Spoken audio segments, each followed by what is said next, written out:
Mind motion में अभी तक हम लोगों ने डिफरेंट क्वांटिटीज़ को लिखना सीख लिया है। कैसे हम वेलोसिटी लिखेंगे, एक्सेलरेशन लिखेंगे, लीनियर मोमेंटम लिखेंगे, एंगुलर मोमेंटम लिखेंगे, काइनेटिक एनर्जी लिखेंगे। ये सारी क्वांटिटीज़ एक ऑब्जेक्ट अगर कंबाइंड मोशन कर रहा है तो ये सारी क्वांटिटीज़ कैसे लिखेंगे, ठीक है। इतना हो जाने के बाद अब हम लोग कंबाइंड मोशन पे बेस्ड क्वेश्चन को करते हैं। तो कंबाइंड मोशन पे बेस्ड क्वेश्चन किस प्रकार के होते हैं? तो सबसे पहले ट्रांसलेटरी मोशन पे बेस्ड क्वेश्चन जब हम लोग शुरुआत में पढ़े थे तो सबसे पहले एनएलएम पढ़ा था।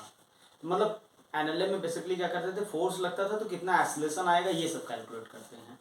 अब कंबाइंड मोशन की सिचुएशन में सबसे पहले हम लोग एनएलएम के जैसा, जैसे इस पर टॉर्क लगेगा तो किस तरह एक्सेलरेशन होगा ये सब पता करना, ठीक है। दूसरा कि हम लोग उसके बाद पढ़ेंगे वर्क पावर एनर्जी पे बेस्ड क्वेश्चन, उसके बाद कोलिजन पे बेस्ड क्वेश्चन, ठीक है ना। कंबाइंड में कि मतलब कोलिजन हुआ, जैसे ये रॉड है, अगर ये रॉड ऐसे रखा है, इधर से बॉल आके लड़ा तो ये घूमते हुए आगे निकलेगा तो ये कितना एक्सेलरेशन होगा। ये सारे सिचुएशन को हम लोग अलग अलग करेंगे। तो इस बेसिस पे अगर देखा जाए तो हम लोग क्वेश्चन को शुरुआत किया जाए तो सबसे पहले कंबाइंड मोशन में एक बात याद रखिएगा, कंबाइंड मोशन जब भी होगा, मान लो एक ऑब्जेक्ट है, तो एक ऑब्जेक्ट पे अगर मान लो कुछ ये सेंटर ऑफ मास है, तो आपको क्या करना होगा, acceleration of centre of mass और rotation of centre of mass, angular acceleration. और जैसे मान लो ये कंप्लीट एक स्फीयर ही मान लो, कोई प्रॉपर, आपको उसके बाद एक्सेलरेशन और एंगुलर एक्सेलरेशन दोनों लिखने के बाद आपको मान लो फोर्स वगैरह लग रहा है, ये मान लो फोर्स F1 लगा, और सबसे पहला काम एफबीडी बनाओगे। एफबीडी बनाते समय आपको सबसे पहले स्टेप में सारे फोर्सेस को आइडेंटिफाई करना होगा। एक F1 लग रहा होगा, एक F2 लग रहा होगा। फ्रिक्शन को मान लो फ्रिक्शन ही बोलो, फ्रिक्शन को स्मॉल f बोलो। तो सबसे पहला तो आपको सबसे पहले इक्वेशन फॉर लीनियर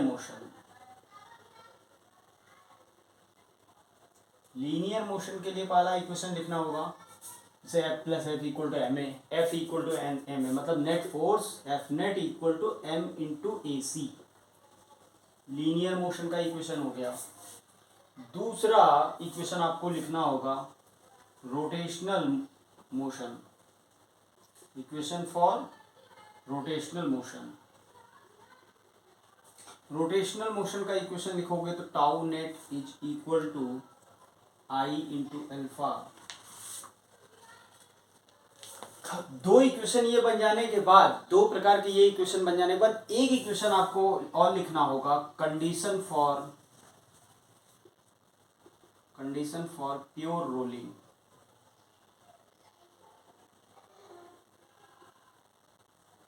ये थर्ड, तीन इक्वेशन बार बार आपको, तीन या तीन से ज्यादा कंडीशन फॉर प्योर रोलिंग की इक्वेशन एक से ज्यादा भी हो सकती हैं, तो इतने आपको बनाने पड़ेंगे। उसके बाद में क्वेश्चन सॉल्व हो जाएगा। किसी भी प्रकार के क्वेश्चन अगर आपको आ जाए, कभी भी कैसा भी क्वेश्चन है जिसमें एंगुलर एक्सेलरेशन, लीनियर एक्सेलरेशन पूछा जाए या केवल एंगुलर एक्सेलरेशन पूछा जाए, कुछ भी पूछा जाए, ऐसा फ्रिक्शन पूछा जाए, तो समझ लो तुम्हारे दिमाग में कि ये हमें इन तीनों को लिखना है, तब ऐसे सॉल्व करना है, ठीक है ना। ये कंडीशन फॉर प्योर रोलिंग क्या है? कंडीशन फॉर प्योर रोलिंग वो है कि जितने कॉन्टैक्ट्स हैं, ये कॉन्टैक्ट है ना, ये पार्टिकल स्फीयर का है, ये नीचे वाला पार्टिकल किसका है, ग्राउंड का। कॉन्टैक्ट पॉइंट्स का रिलेटिव वेलोसिटी जीरो होना चाहिए। कंडीशन क्या है? Relative acceleration and velocity of all contact points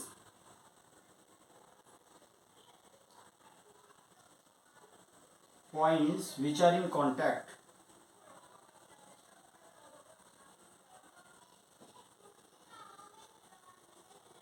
should be zero।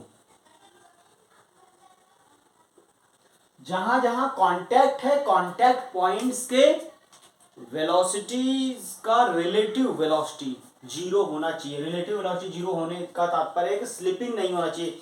एक के ऊपर, अब मान लो मैं ये वाला पूछूं कि ये वाला पार्टिकल v1 वेलोसिटी से चले, नीचे वाला ग्राउंड रेस्ट में है, ग्राउंड का पार्टिकल, तो स्लिपिंग होगा ना एक के ऊपर दूसरा, तो ये अलाउड नहीं है, प्योर रोलिंग में ये अलाउड नहीं है। हम थोड़ा सा और प्रैक्टिस करते हैं प्योर रोलिंग पे बेस्ड क्वेश्चन, केवल प्योर रोलिंग थोड़ा सा और समझते हैं, तब हम लोग इस पर पढ़ते हैं। प्योर रोलिंग थोड़ा सा समझ लिया जाए, प्योर रोलिंग क्या है अपना। तो बच्चों प्योर रोलिंग की बात करो, जैसे मान लो आपको ये बोल दिया जाए कि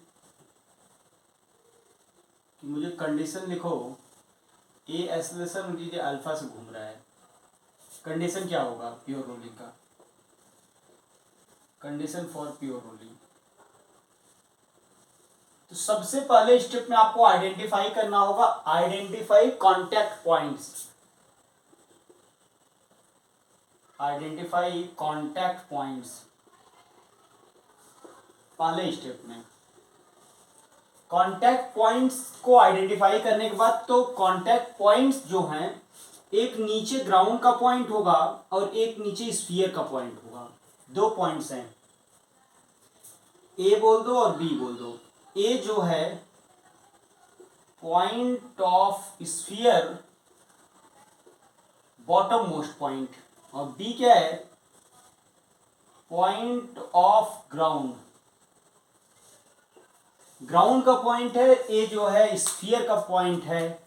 इन दोनों पॉइंट्स को, ये दोनों पॉइंट्स आपस में कांटेक्ट में हैं, ये दोनों पॉइंट्स कांटेक्ट में होने की वजह से इन दोनों पॉइंट का रिलेटिव वेलोसिटी जीरो होना चाहिए, मतलब velocity of A should be equal to velocity of B, ऐसा होना चाहिए, ये कंडीशन है। तो स्फीयर का वेलोसिटी जीरो है, तो ग्राउंड का भी, और एक्सेलरेशन में भी यही होना चाहिए, acceleration of A should be equal to acceleration of B. अब स्फीयर की प्रॉपर्टी के हिसाब से इस पॉइंट का लिखना जाओगे तो ए माइनस आर अल्फा है, ऊपर वाले का R alpha, A minus R alpha, नीचे का तो जीरो है, रेस्ट में है, A minus R alpha should be equal to zero. ये कॉन्टैक्ट पॉइंट्स के कंडीशन, ये कंडीशन बन गया कंडीशन फॉर प्योर रोलिंग। मान लो कल के दिन तुमसे क्वेश्चन ये बोल दिया जाए कि चलो हमें ये बताओ कि नीचे एक स्फीयर है, नीचे एक प्लैंक है ग्राउंड पे, जरूरी नहीं है कि ग्राउंड पे, ये प्लैंक कुछ 8 मीटर पर सेकेंड से चल रहा है, और ये कुछ आपसे बोल दिया जाए 6 मीटर पर सेकेंड से चल रहा है। फाइंड एंगुलर एक्सेलरेशन और find angular velocity omega, radius कुछ 2 मीटर है।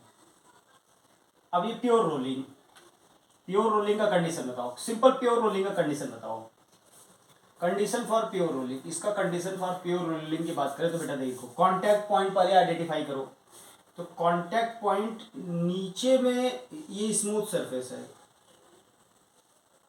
तो नीचे प्लैंक है, तो प्लैंक का नहीं देखना होता कि भाई प्लैंक है तो वो तो चलेगा ही, इसमें स्लिपिंग तो होगा ही होगा, यहाँ पे तो रोलिंग नहीं हो रहा है, रोलिंग की जगह देखा जाता है, यहाँ रोलिंग हो रहा है ना, जहाँ रोलिंग हो रहा है वहां देखो, तो रोलिंग वाला पॉइंट देखोगे, इस पॉइंट और इस पॉइंट को, नीचे वाला ऊपर वाला ए, नीचे वाला बी, बी का वेलोसिटी कितना है, वी बी 8 है, 8 इस डायरेक्शन में, वी ए कितना होगा, तो वी ए बेटा देखो तो 6 इधर है, 6 माइनस आर ओमेगा, क्योंकि घूम रहा है तो आर ओमेगा इस पॉइंट का इधर होना चाहिए, आर ओमेगा यानी 2 ओमेगा, तो 6 माइनस 2 ओमेगा इक्वल टू 8 होना चाहिए, यानी -2 equal to 2 omega, omega equal to -1 radian per second. मतलब दरअसल कहने का तात्पर्य ये ओमेगा इधर नहीं होना चाहिए, ओमेगा इधर होना चाहिए, ठीक है ना। ऐसे क्वेश्चन अगर आपको मिलते हैं तो आप कर ले जाएंगे, हमें उम्मीद है कि इस तरह के क्वेश्चन आप बड़े आराम से कर ले जाएंगे।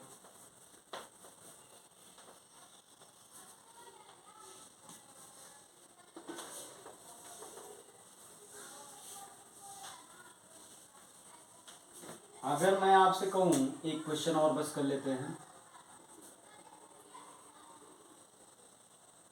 कि आपको ये दे दिया जाए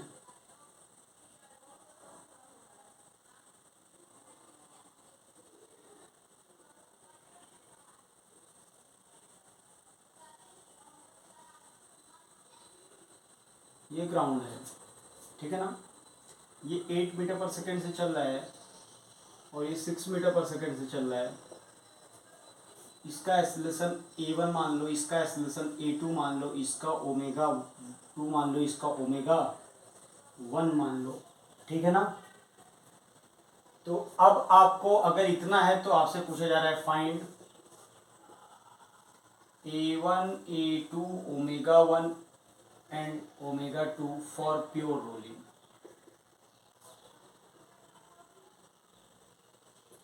कितनी जगह रोलिंग हो रहा है पहले ये देखो। तो कितनी जगह रोलिंग हो रहा है ये देखने के लिए देखो कितने पॉइंट्स हैं, सब रोलिंग वाले पॉइंट्स हैं। जैसे A B C D E F G H. तो ईमानदारी से आप बताइएगा, क्या सबसे पहले बॉटम यहाँ का रोलिंग देखो, पहले यहाँ का रोलिंग का कंडीशन देखो, फर्स्ट कंडीशन रोलिंग का देखो। यहाँ पे V A equal to V B होना चाहिए, यानी एक्सेलरेशन ये वेलोसिटी a1 मान लो, ये v1 v2 दरअसल लिखना है, और ये v1 कर दो वेलोसिटी, क्योंकि ये वेलोसिटी दिया है ना, तो इसको v1 v2 कर लो, v1 एंड v2। तो इस पॉइंट का वेलोसिटी कितना होना चाहिए, ए पॉइंट का, जैसे वेलोसिटी के लिए कर रहे हैं वैसे एक्सेलरेशन के लिए भी होगा। ए पॉइंट का वेलोसिटी कितना होना चाहिए, यानी V A equal to V B होना चाहिए। वी बी की वैल्यू 0 है, ग्राउंड है, क्योंकि वी ए की वैल्यू आप लिख सकते हो v2 माइनस इसका रेडियस देना पड़ेगा, तो रेडियस मान लो 1 मीटर है, इसका भी रेडियस मान लो, कैलकुलेशन के लिए आसान है इसलिए 1 ले ले रहा हूँ। v1 minus omega 2, v2 minus omega 2 equal to 0, पहला इक्वेशन। दूसरा इस पे आओ, V C equal to V D, V C equal to V D होना है। तो वी डी तो पता है, डी का वेलोसिटी तो 8 मीटर पर सेकेंड है। वी सी बताओगे तो omega 2 plus v2 is equal to 8, third equation. V E equal to V F, V E equal to V F, V E तो पता है 8, वी एफ लिख सकते हो v1 minus omega 1, v1 minus omega 1। चौथा point की बात करें, टॉप मोस्ट पॉइंट को देखो, तो V G V H, V G is equal to V H. V G जो है और वी एच तो इधर है, तो वी एच देखो इस डायरेक्शन में 6, तो इस डायरेक्शन में वी जी का वेलोसिटी कितना होगा, वी जी का वेलोसिटी इस डायरेक्शन में तो दरअसल हमने माना ही नहीं है, ये इस सेंस में माना है। तो दरअसल इस डायरेक्शन में देखो बनेगा v1 प्लस ओमेगा 1 बनेगा, जो कि माइनस में लेना पड़ेगा, तब माइनस v1 प्लस ओमेगा 1। दरअसल इधर है ना, अपोजिट है दोनों। ये 4 इक्वेशन बने हैं, 4 अननोन है, 1 2 3 4, 4 इक्वेशन 4 अननोन आप सॉल्व कर लेंगे। तो ये तरीका रहा क्वेश्चन को सॉल्व करने का, इक्वेशन आप खुद से सॉल्व करिएगा, ठीक है ना। 4 इक्वेशन को आप सॉल्व कर लेंगे तो आप पा जाओगे चारों के आंसर। ये एक तरीका रहा जिससे कि हम लोग प्योर रोलिंग के कंडीशन पे क्वेश्चन करना सीख लिया है।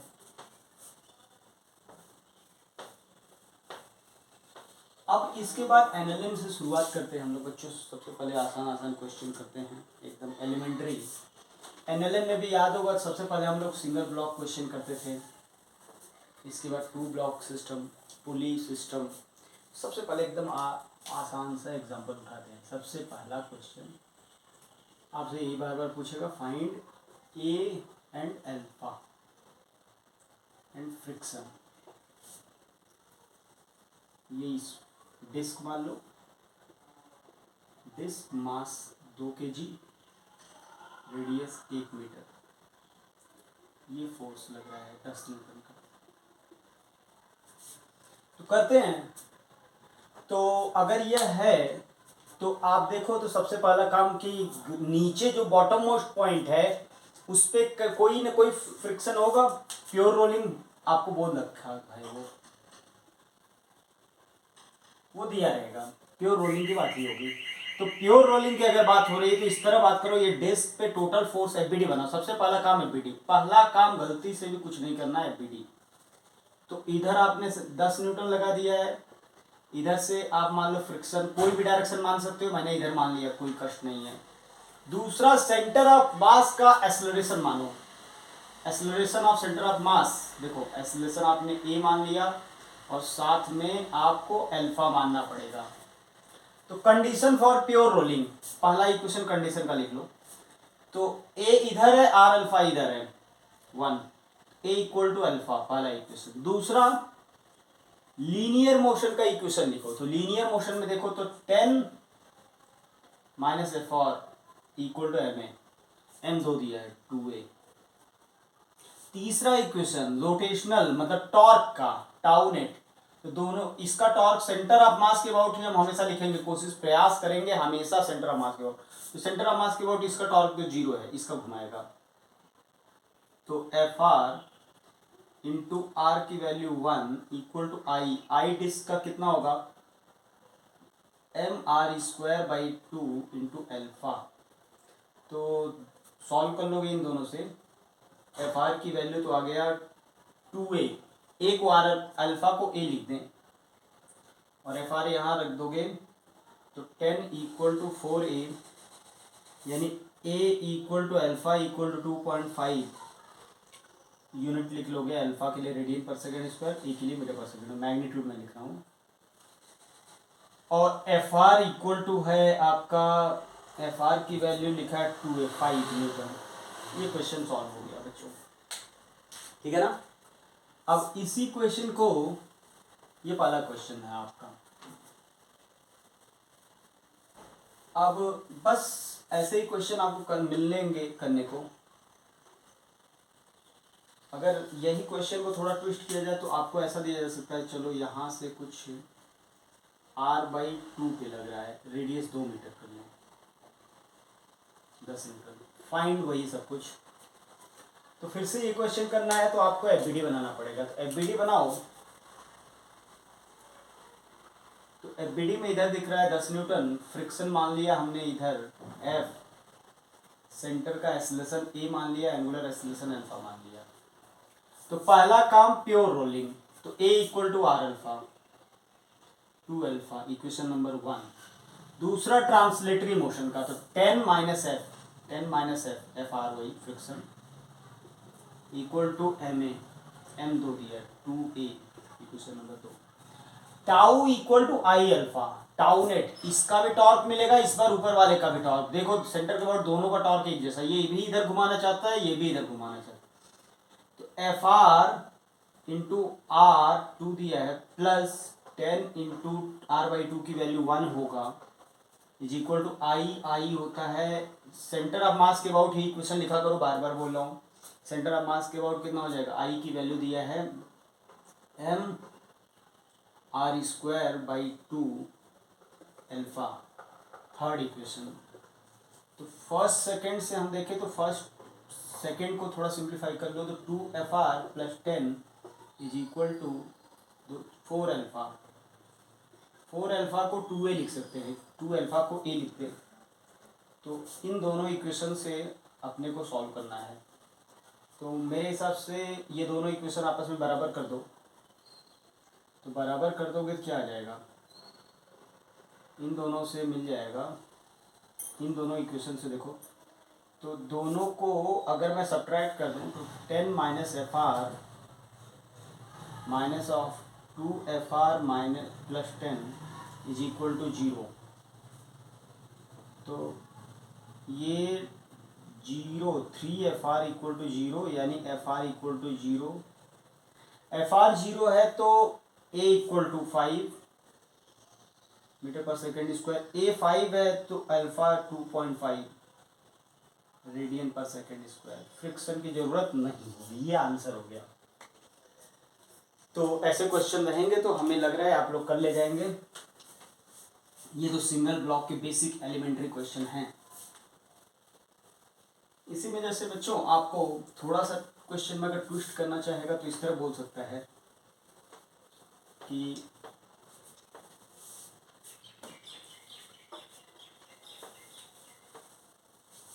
अगर यह बोल दे कि एक डिस्क है मास m रेडियस r का, यहाँ पे मास 4m ले लो, एक पॉइंट मास है यहाँ पे जिसका पॉइंट मास m है।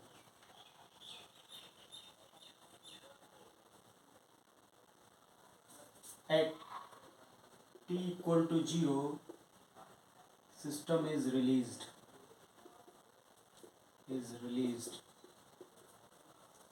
from rest। t equal to 0 पे रेस्ट से छोड़ा गया पूरे सिस्टम को, तो बताओ क्या होगा। ठीक है, तो एक्सेलरेशन ये सब बताना है फिर से। ठीक है, तो ऐसे यहाँ पे पॉइंट मास हिंज करके अगर आप छोड़ दोगे तो क्या होगा। अब एफबीडी बनाओ, हुआ क्या, एफबीडी बनाना है बार बार। तो नीचे से मान लो, हमें नहीं पता फ्रिक्शन किधर लगेगा, लेकिन कहीं लगेगा, चलो एफ आर मान लिया। इधर से आपने ऐसा लगा दिया तो mg लगेगा, और इसका 4mg तो बार बार लगता ही है, लेकिन वो चूंकि बॉटम मोस्ट पॉइंट इसी पहुंचेगा तो उसका कोई रोल है नहीं, वर्टिकल लग रहा है। इस बार भी देखो, इस mg का 4mg का तो कोई काम नहीं होता, और एक्सेलरेशन को मैंने a मान लिया और अल्फा। तो सबसे पहला काम बॉटम मोस्ट पॉइंट का कंडीशन लगा दो, तो AC इक्वल टू अल्फा, पहला इक्वेशन बन गया। क्या किया, AC equal to 4m mass r alpha, r लिख दो। ऐसा करने के पीछे रीजन तो समझ में आ ही रहा होगा, कॉन्टैक्ट पॉइंट का कंडीशन फॉर प्योर रोलिंग। दूसरा, अब इसका मुझे बनाने कोई फायदा नहीं लगता, 4mg को पहले दो प्रॉब्लम में भी नहीं बनाया इसीलिए, क्योंकि इसका न तो प्योर ट्रांसलेटरी मोशन में कोई रोल है, न तो रोटेशनल में है। ट्रांसलेटरी में देखो तो मात्र एक फोर्स लग रहा है एफ आर इक्वल टू पूरे सिस्टम पे नेट फोर्स एफ आर लग रहा है, F R equal to F net equal to M A. M total कितना है, 5m। तीसरा, रोटेशनल मोशन में देखोगे बेटा तो ये घुमाने का काम करेगा, तो ये ऐसे घुमा रहा है, तो mg इसी सेंस में एफ आर अपोजिट है, तो mg r minus F R into R is equal to I कितना होगा, डिस्क का होगा 4m r square by 2, 4m r square by 2 plus m r square into alpha. तो देखोगे तो एक आर से पूरे साइड काट दो तो ये बन जाएगा, इसको सिंप्लीफाइड फॉर्म में लिखो तो mg minus F R equal to 2 plus 1 3m, R alpha को a लिख दो 3ma। अब इन दोनों इक्वेशन को जोड़ दो, इसको थर्ड इक्वेशन बोल दो, इन दोनों को जोड़ दो, इन दोनों को जोड़ दोगे तो एफ आर से एफ आर कट जाएगा, बचेगा mg इक्वल टू, उधर कितना हो जाएगा 8ma, a equal to g by a equal to 8, g by 8 आ गया। एक्सेलरेशन आ गया g बाई 8, तो एंगुलर एक्सेलरेशन हो जाएगा अल्फा g बाई 8r, और फ्रिक्शन की वैल्यू भी आप देखो 5m से निकाल लोगे। तो ऐसे कुछ रहे प्रॉब्लम जो कि आपको अगर सिंगल ब्लॉक पे क्वेश्चन आता है बेटा तो आप कर लेंगे, मुझे उम्मीद है। ये एलिमेंट्री टाइप के क्वेश्चन बनते हैं कभी कभी। इसी सीक्वेंस में अगर हम आगे बढ़ें तो अब जैसे सिंगल ब्लॉक ग्राउंड पे अगर रखा हो, सिंगल ब्लॉक ग्राउंड पे रखा होगा तो हमें लग रहा है ऐसे क्वेश्चन को तो आप कर लेंगे, इसमें कोई दिक्कत नहीं है आपको, ठीक है ना।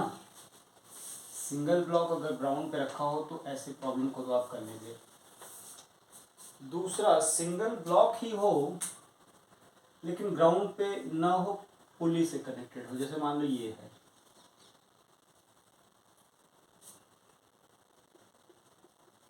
रिलीज्ड मास m, रेडियस r, डिस्क है,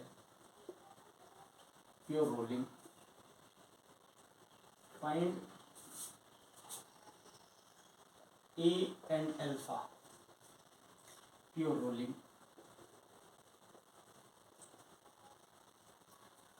तो प्योर रोलिंग की बात हो रही है, सिस्टम को ऐसे छोड़ दिया जाएगा तो आप खुद बताओ कि ये रोल करते हुए नीचे आएगा, तो नीचे आएगा तो इसका एपीडी बनाओगे तो mg नीचे लगाओगे और एक्सेलरेशन भी इधरी डायरेक्शन में और एंगुलर एक्सेलरेशन एक हो जाएगा alpha.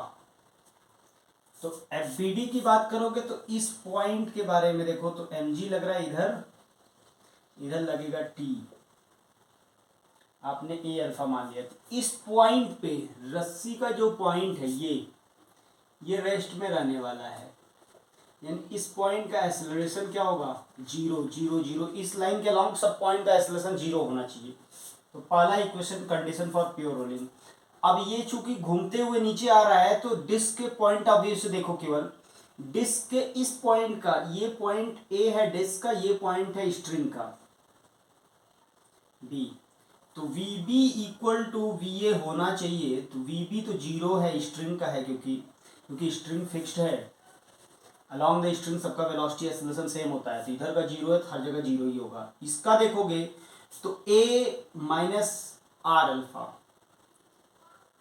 A minus R alpha, तो A equal to R alpha पहला इक्वेशन बन गया। दूसरा इक्वेशन आप लिखोगे तो mg minus T equal to ma ma।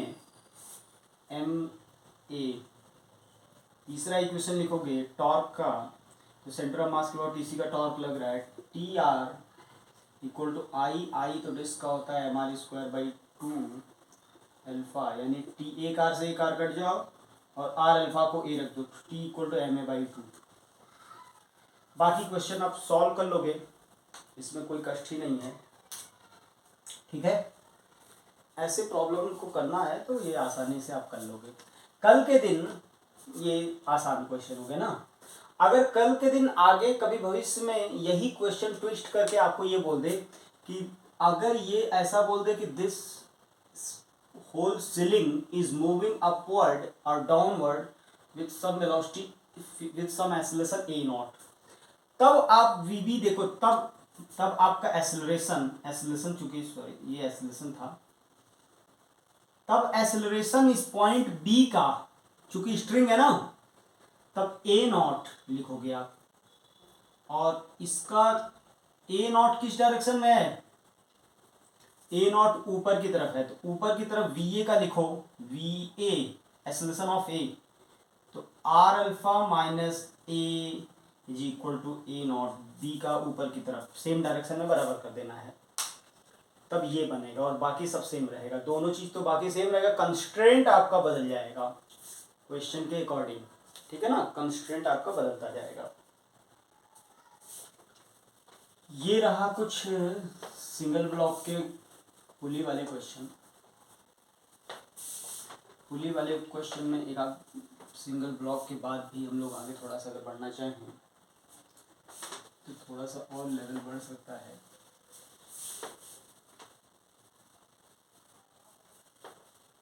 तो बच्चों अगर सिंगल ब्लॉक में अगर हम थोड़ा सा लेवल अपना बढ़ाना चाहें तो ऐसा कर सकते हैं।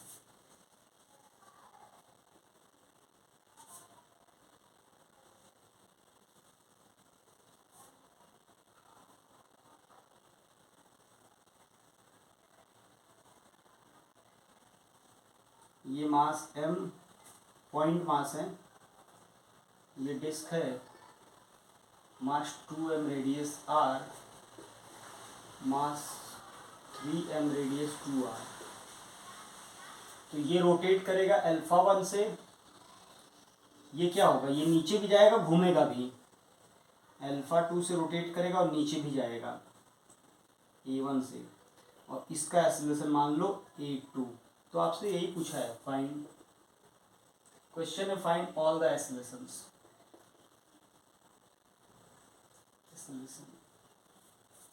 सारे एक्सेलरेशन मुझे बताओ, तो ठीक है, एक्सेलरेशन एंड टेंशन।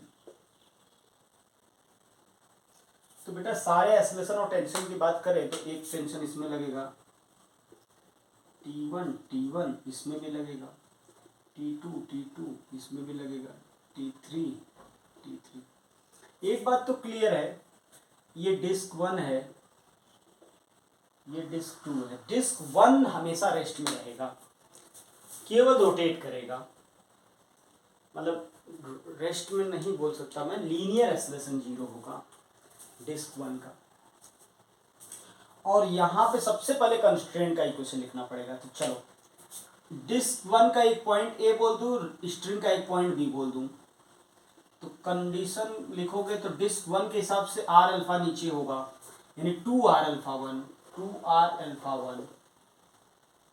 और इस पॉइंट का एक्सेलरेशन हमें नहीं पता है, तो हम मान लेते हैं इस पॉइंट का एक्सेलरेशन नीचे की तरफ, स्ट्रिंग का इस तरफ एक्सेलरेशन ए नॉट कुछ मान लेते हैं, इक्वल टू ए नॉट होना चाहिए। दूसरा इक्वेशन यहाँ पे कंस्ट्रेंट का लगेगा, ए नॉट आपने इधर मान ही लिया है, ए नॉट अगर इधर मान लिया है तो इस लॉजिक के हिसाब से इस पॉइंट का, ये तो पॉइंट आपने बोल दिया बी, सी बोल दिया और इसका डी बोल दो। तो वी सी तो आपने ए नॉट नीचे की तरफ मान लिया, और वी डी इस डिस्क का नीचे की तरफ कितना होगा, A one minus R alpha 2, R alpha 2। Third point, इस पॉइंट का देखो, इस पॉइंट का सी डी ई और एफ, एफ का ई का ये पॉइंट A2 आपने मान रखा है, A2, A2 अगर आपने मान रखा है, A2 बोले तो इस पॉइंट का एक्सेलरेशन देखो, ई का A2 है इज इक्वल टू, इस लॉजिक के हिसाब से A1 प्लस आर अल्फा 2। देखो, तीन इक्वेशन तो आपने कंस्ट्रेंट के लिख लिए हैं, उसके बाद क्वेश्चन आसान हो जाता है। उसके बाद इसका एपीडी देखो, लीनियर मोशन के, लीनियर मोशन में इसका क्या लिखोगे, M G minus T one equal to M A two, M G minus T one equal to M A two, equation number 4। इसके लिए लीनियर मोशन, इसके लिए लीनियर मोशन, पांचवा की बात कीजिए लीनियर, तो इधर लग रहा है T one plus M G, 2mg, T1 plus 2mg, T1 plus 2mg minus T2 is equal to, इस पे नेट फोर्स इक्वल टू इसका मास 2ma2। छठा इक्वेशन, इस पे तो लीनियर मोशन का कोई मतलब नहीं है, लीनियर है ही नहीं है।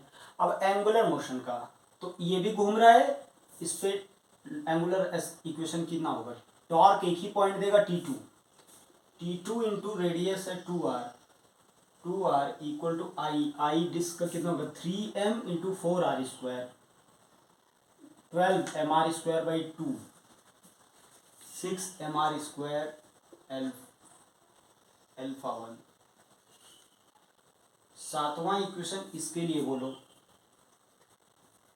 इसके लिए सातवां इक्वेशन आप लिखोगे तो इसके लिए टॉर्क बताओ कितना होगा, टॉर्क इस सेंस में मुझे चाहिए, तो T1 का टॉर्क एक लगेगा T1 इंटू आर प्लस, ये भी इसी सेंस में घुमाएगा T2 into R equal to, disc के लिए बात की जाए तो डिस्क के लिए देखो तो कितना लग रहा है, T1 into R plus T2 are, तो 2mr स्क्वायर, यानी mr स्क्वायर अल्फा 2। 7 इक्वेशन हैं, अननोन कितने हैं, तो अननोन देखो बच्चों कितना बना हो गया, A naught, A1, A2, alpha 1, alpha 2, T1, T2, 1 2 3 4 5 6 7, 7 equation 7 unknown. अब ये पार्ट मैं स्किप कर रहा हूँ आपके भरोसे, कि वैसे भी प्रैक्टिस के लिए है, समझो कि आपको कभी भी ऐसा क्वेश्चन मिलता है तो आपको क्या करना होगा, आप बस इतना समझो कि आपको लीनियर मोशन और एंगुलर मोशन कंस्ट्रेंट खूब ढंग से लिखने आना चाहिए। अगर ऐसे क्वेश्चन आप करने में सक्षम रहोगे तो आप कैसा भी क्वेश्चन आपको मिलेगा आप कर ले जाओगे, किसी भी प्रकार के क्वेश्चन को आप बहुत इजीली हैंडल कर सकते हो।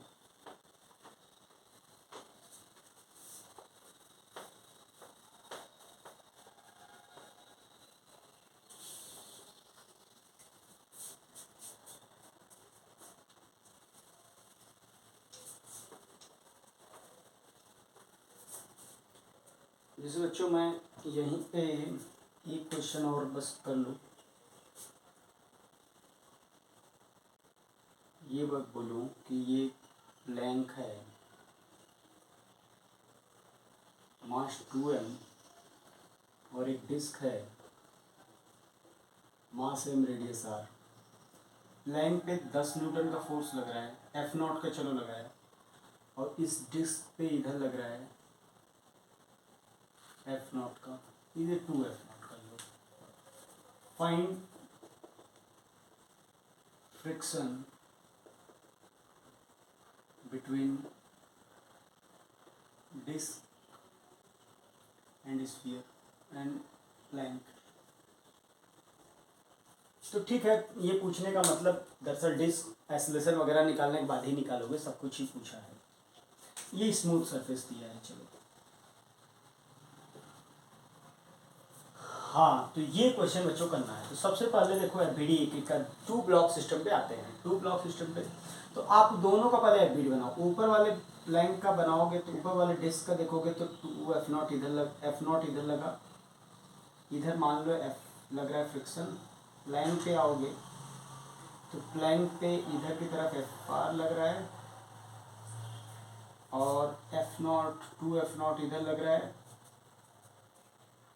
2 एफ नॉट इधर लग रहा है, और इसका एक्सेलरेशन इस डायरेक्शन में कुछ ए है,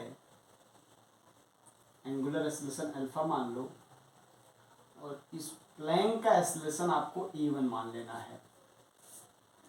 तो सबसे पहला क्वेश्चन होता है अपना इन दोनों पॉइंट ए और बी पॉइंट के हिसाब से हम कंस्ट्रेंट लगाते हैं, ये दोनों पॉइंट के हिसाब से। कंस्ट्रेंट की बात करोगे तो V A acceleration of A point का acceleration A minus R alpha, A minus R alpha equal to इस बी पॉइंट, बी तो प्लैंक का है जो हमने ए1 माना है, ए1 पहला इक्वेशन हो गया। दूसरा लीनियर इक्वेशन, प्लैंक के लिए लीनियर इक्वेशन लिखो 2 F naught equal to 2m ए1। तीसरा लीनियर इक्वेशन इसके लिए बोलो, मान लो मैं कि इधर मान चल रहा है, तीसरा इसके लिए F R minus F naught equal to M A. चौथा इक्वेशन आपको प्लैंक के लिए, इसके लिए रोटेशन के लिए इधर, तो दरअसल मैंने अल्फा इधर माना है, आप इधर मान लो क्योंकि दोनों ही टॉर्क, देखो ये भी इधर घुमाना चाहेगा, ये भी इधर, तो इधर, तो F R into R plus F naught into R equal to I disc का M R square by 2 into alpha. ये देखो 4 इक्वेशन बन गया। अननोन कितने हैं? अननोन है आपका एफ आर और ए अल्फा ए1। 4 इक्वेशन बन जाने से अपना सॉल्व हो जाएगा, ठीक है ना। और चलो कर ही देते हैं सॉल्व, छोड़ते क्या है। सॉल्व करने के पॉइंट ऑफ व्यू से अगर आप आ रहे हो तो आपको एफ नॉट के टर्म्स में लिखना पड़ेगा, तो इसको थोड़ा सिंप्लीफाई कर लो, तो F naught plus F naught equal to M R alpha by 2। तो ये एफ आर है, तो मैं चाह रहा हूँ कि इन दोनों इक्वेशन को जोड़ लिया जाए। इक्वेशन 1 3 4 को जोड़ लो, 3 और 4 को जोड़ लोगे तो F R 2 F R equal to हो जाएगा M A plus M R alpha by 2, M A plus M R alpha by 2। और इक्वेशन नंबर आप देखो तो A1 तो आपको पता है, देख लो, तो यहाँ पे A1 की वैल्यू आपको पता है, A1 की वैल्यू है 2 F naught by 2m, F naught by M. A1 आपको मिल जाएगा A1 equal to F naught by M, ठीक है ना। और यहाँ पे आपको मिल जा रहा है A1 अपने को पता चल गया एफ नॉट बाई एम, और E तो आपको माना ही गया इसका। तो बच्चों दूसरा इक्वेशन आप क्या करोगे, दूसरा इक्वेशन आप लिख लो, यहाँ से एम ए आपको पता ही चल गया है, एम ए की वैल्यू हमारे समझ से क्या कर लेना चाहिए अब, एम ए, तो एफ आर इक्वल टू हमें मिल गया है यार M A by 2 plus M R alpha by 4। यहाँ से हमें एफ आर पता चल गया। एफ आर पता चलने का मतलब हमें कुछ ज़्यादा कुछ समझो, एक बार इन दोनों को सब्ट्रैक्ट कर दें, इसमें से तीसरा 4 माइनस थ्री कर दो, तो 2f0 equal to m R alpha by 2 minus A, 2f0 by m is equal to R alpha by 2 minus A. और यहाँ से a1 हमें पता चल ही चुका है। जरा ये दोनों को हम लोग a1 a की भी वैल्यू पता चल चुकी है, a और आर अल्फ़ा में ये इक्वेशन है एक, R alpha by 2 minus A. a1 की वैल्यू आपको पता है, तो जरा दूसरा इक्वेशन देखो, a1 यहाँ रख दो, तो f0 बाई m is equal to a minus R alpha. और इन दोनों को अगर जोड़ दे तो 3f0 बाई एम, इन दोनों से मिल जाएगा 3f0 by M is equal to minus R alpha by 2, minus R alpha by 2। तो दरअसल देख लो, आर अल्फ़ा की वैल्यू आ गया -6f0 by M R. Alpha आ गया तो आप बाकी सारे पार्ट कर लो बच्चों, -6 बाई एम आर आया, नेगेटिव आने का इंटरप्रिटेशन इधर लगेगा, और बाकी अल्फ़ा आ जाएगा, तो आप अल्फ़ा आने का मतलब है यहाँ से आप ए निकाल लोगे, ए आ गया तो ए और अल्फ़ा पता है तो ए1 आ जाएगा, सारे पार्ट खत्म हो जाएंगे, ठीक है ना। तो ये रहा। तो इस सीक्वेंस में अभी थोड़ा सा यहीं तक हम लोग रखते हैं, इसके बाद आगे हम लोग फिर से कंटिन्यू किया जाएगा।